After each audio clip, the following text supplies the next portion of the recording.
Magandang gabi, Pilipinas. Sa nalalapit na pagtatapos ng buwan ng Abril, nalalapit na rin tayo sa isa na namang makasaysayang kabanata ng ating bansa, ang Halalan 2013. Muli, magkakaroon ng kapangyarihan ng sambayanang Pilipino na magluklok ng mga bagong lider na gagabay sa bansa tungo sa kaunlaran. Ngunit, ang katanungan ng handa na nga ba ang lahat para sa araw ng eleksyon? Taong 2010 nang idinaos ang kauna-unahang automated elections dito sa bansa. Pero sa ngayon, ilang linggo nang tuon ng atensyon ng ating mga mamamayan ang mga PCOS machines. Mga makinang sinasabing nagsilbing unang hakbang ng ating bansa tungo sa automated o modernong halalan.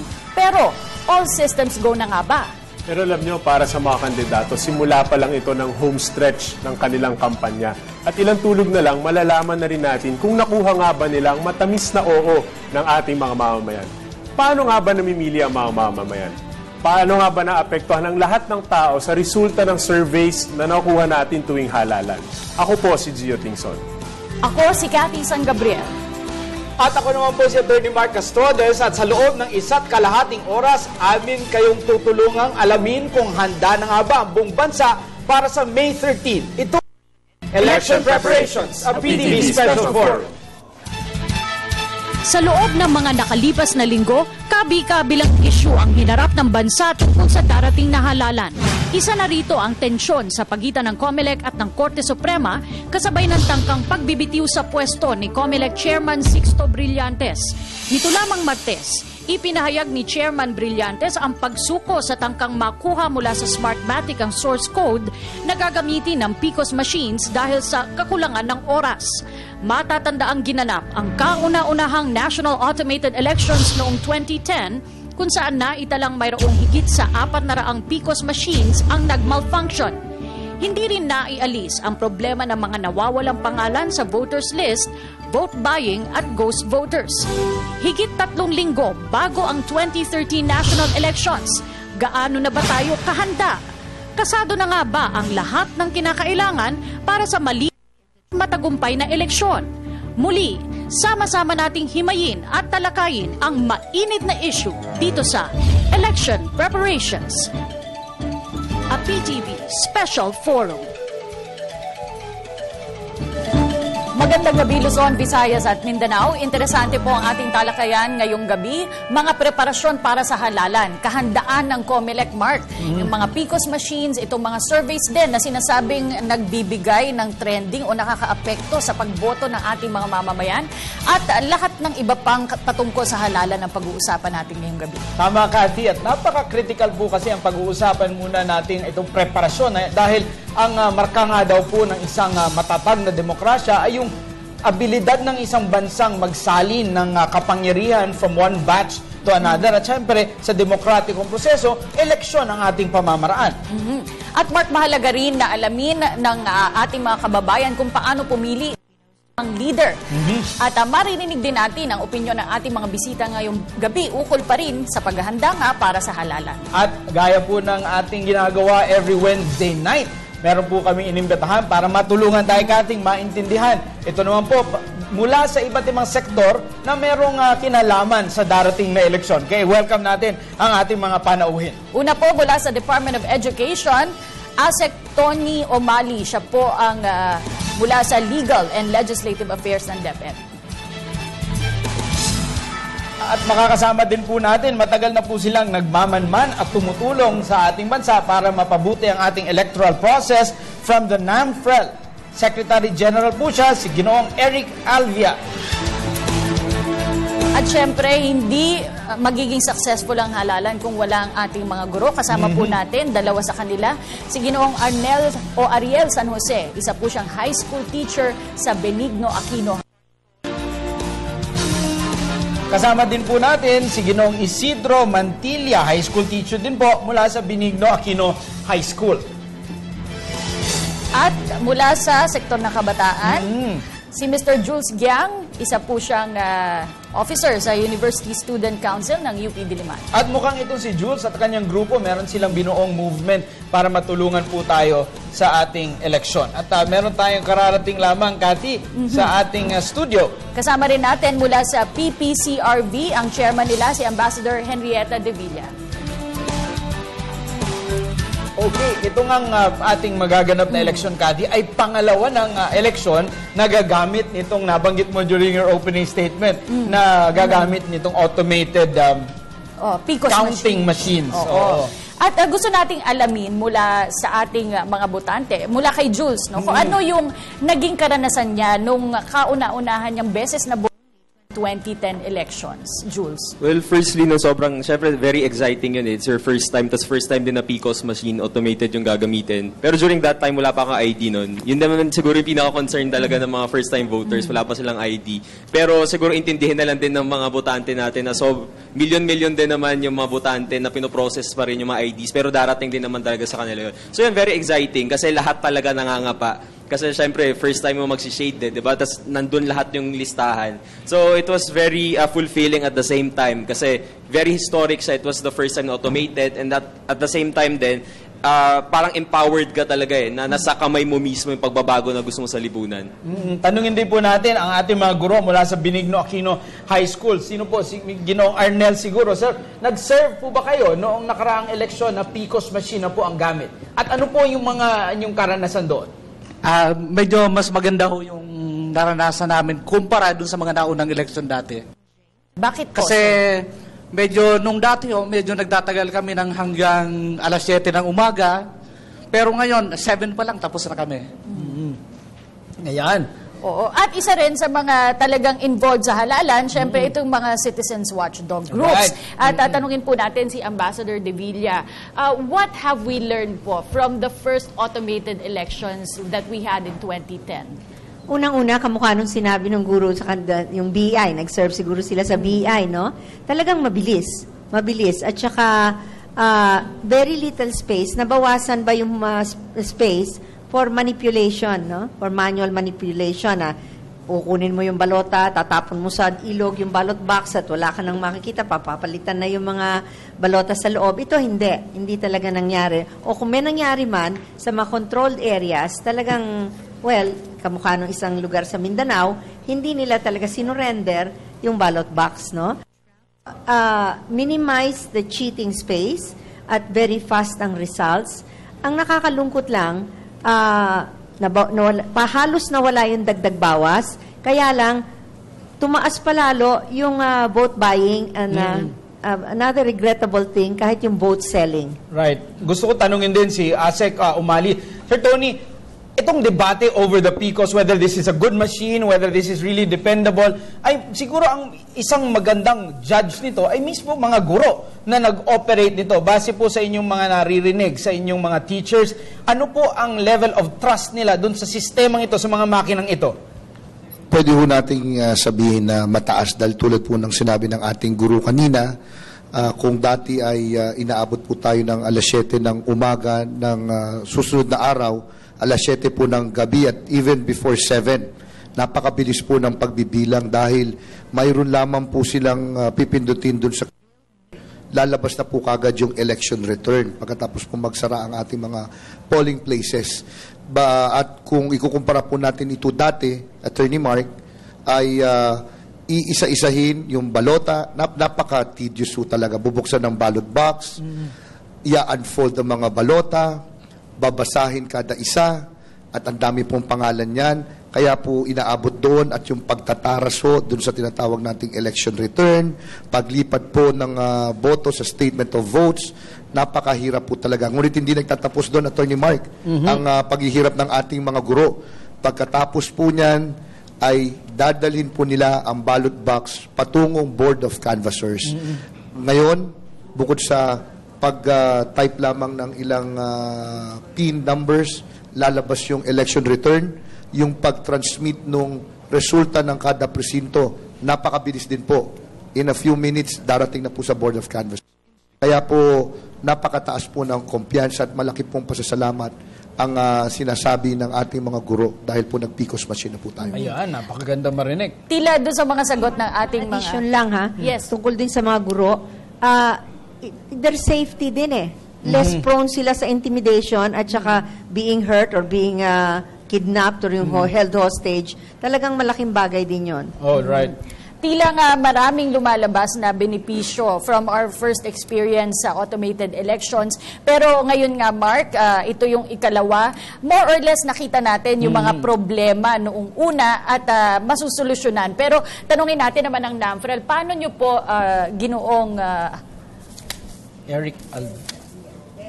Ginoong Alvia, paano nyo po pinaghahandaan itong darating na halalan?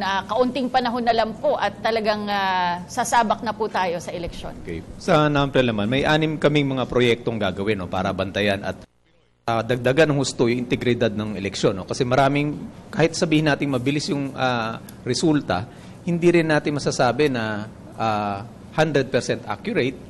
At the same time also, hindi na-justify yung transparency pati auditability aspect. So yung batayan ng mga iba, successful election mo, kumabilis lang. Ang sinasabi namin, wag mo naman kalimutan yung accuracy ng pagbibilang. At nabanggit nga kanina, no, napagaan at nawala masyado yung nakatutok yung panganib sa mga teacher. Pero ngayon, pangalawang eleksyon na ngayon, marami rin ang nakabantay sa vulnerabilities ng makina at ng proseso. So, i-exploit nila yan. Katulad natin dito, nagbabantay tayo, alam natin na lawakin natin yung ginawa natin noong 2010, pero marami rin nagbabantay to exploit that. No? So, pinag-aralan din yan on both sides. No? So, abangan na lang natin itong 2013. Mr. Alvia, I just have a follow-up question. You say, meron pong sa transparency. Bakit po may mga question tungkol sa transparency nung halalan? Nung nakaraang halalan, maraming mga safety features nga na nakalaan dun sa makina at sa proseso na itinanggal, no? Para, of course, matuloy at mapabilis yung hindi maantala yung eleksyon.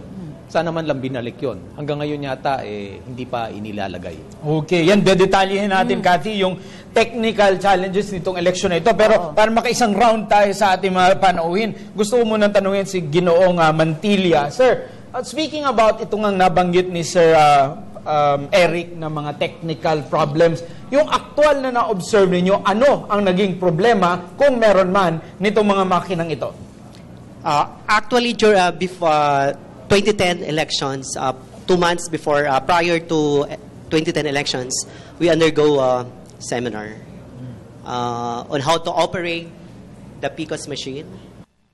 For 2 days, 1 day for seminar lecture, then for the second day, in the AM session, we have to take the exam.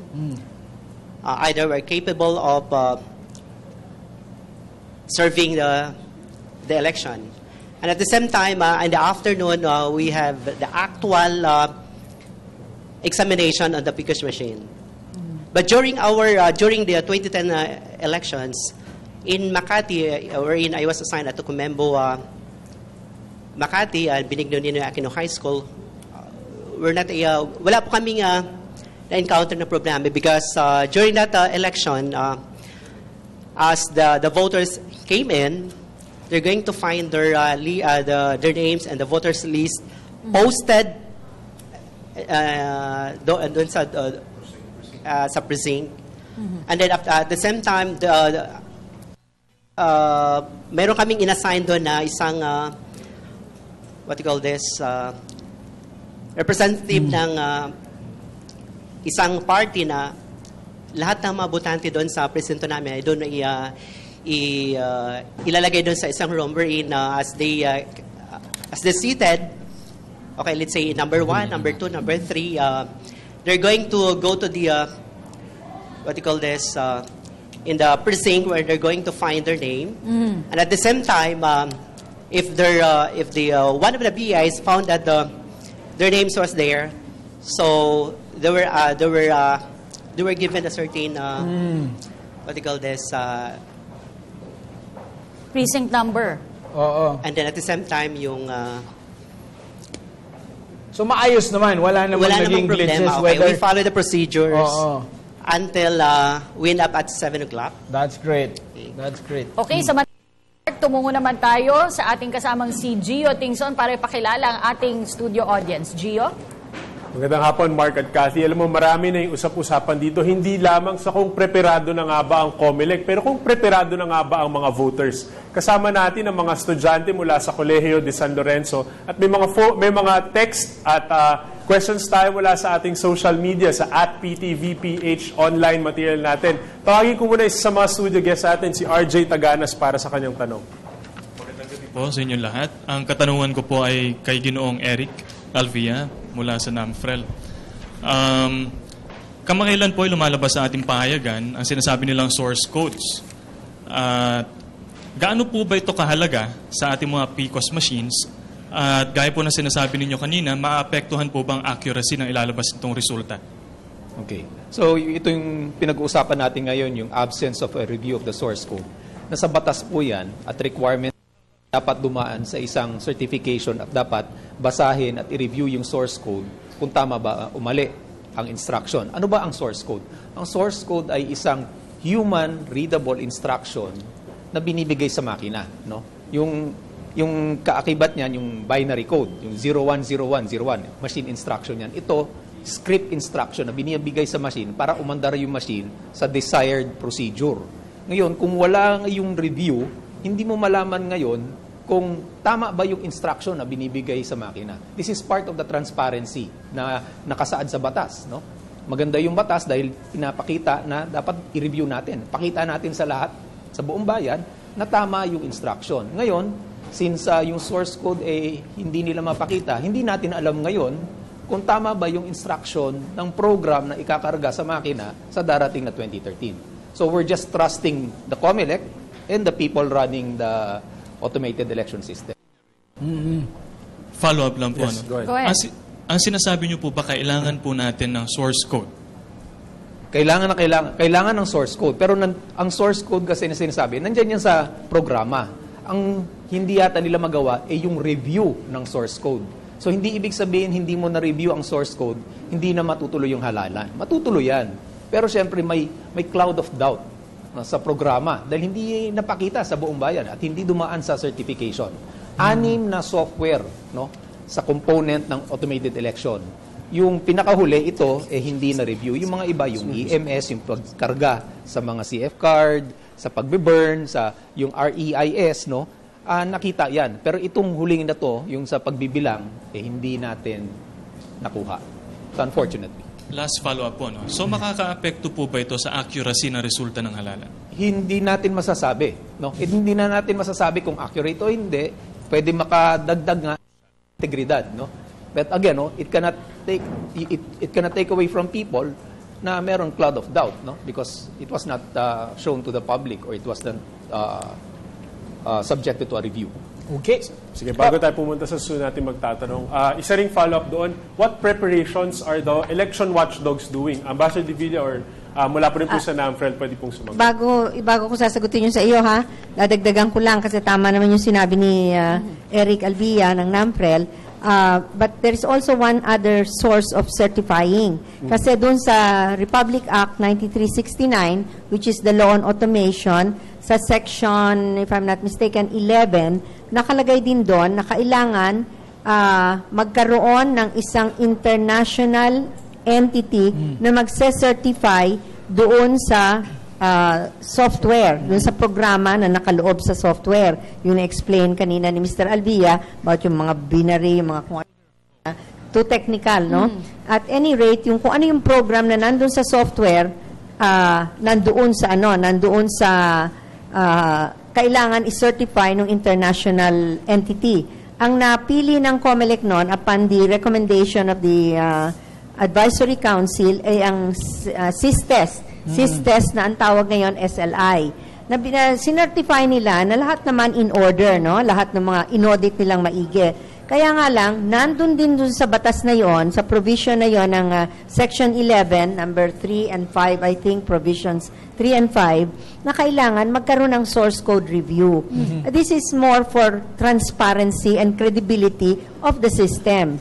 Na ngayon, hindi nangyayari dahil sa nagkaroon ng away ang Smartmatic kung saan binili ng COMELEC ang PCOS machines at ang Dominion voting system na may-ari noong software na nakalagay doon. Dati kasi merong rights ang Smartmatic to that software. Pero nag-away sila. Pero ang 2011 ARMM elections, no? Sana may election noon, na-postpone lang, na-certify na rin yung nakalagay na programa doon at yung mga enhancements na pinapadagdag, like yung returning the You're saying timestamp. sufficient na po yun? Yung certification for the ARMM? Ang pagtakbo ng eleksyon, that is not affected.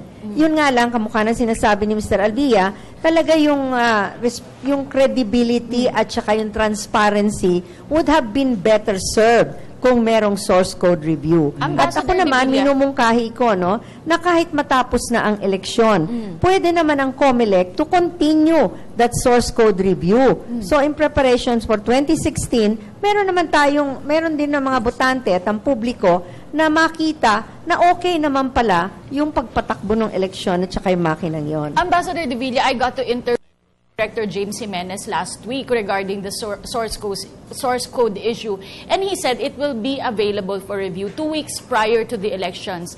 Are you planning to send any of your people to review? Because he said lang, hindi daw po pwedeng ilabas sa COMELEC talaga for security reasons. Are you planning to send a representative to review the source code? Right now, meron kami representative kasi ang source code naman, hindi lang yun sa PCOS, ano? Meron din tungkol dun sa consolidation and canvassing system, no? At meron din dun sa election management system. Nire-review na yun ngayon. And one of those that applied to review is the PPCRV. Patapos na nga magbibigay na kami ng report. Unfortunately nga lang, hindi nabuksan yung PCOS sa source code review dahil siguro natatakot din ang COMELEC na baka mademanda sila pag pinilit nilang labasin kahit hawak nila. Okay. Before we proceed, we give it back to Gio. Gusto lang po natin ipakilala. Kararating lang po nating dagdag mula po sa COMELEC District 4 ng Quezon City. Siya po ang election officer, Ma'am Rosalinda Radin. Magandang gabi po, ma'am. Magandang gabi po.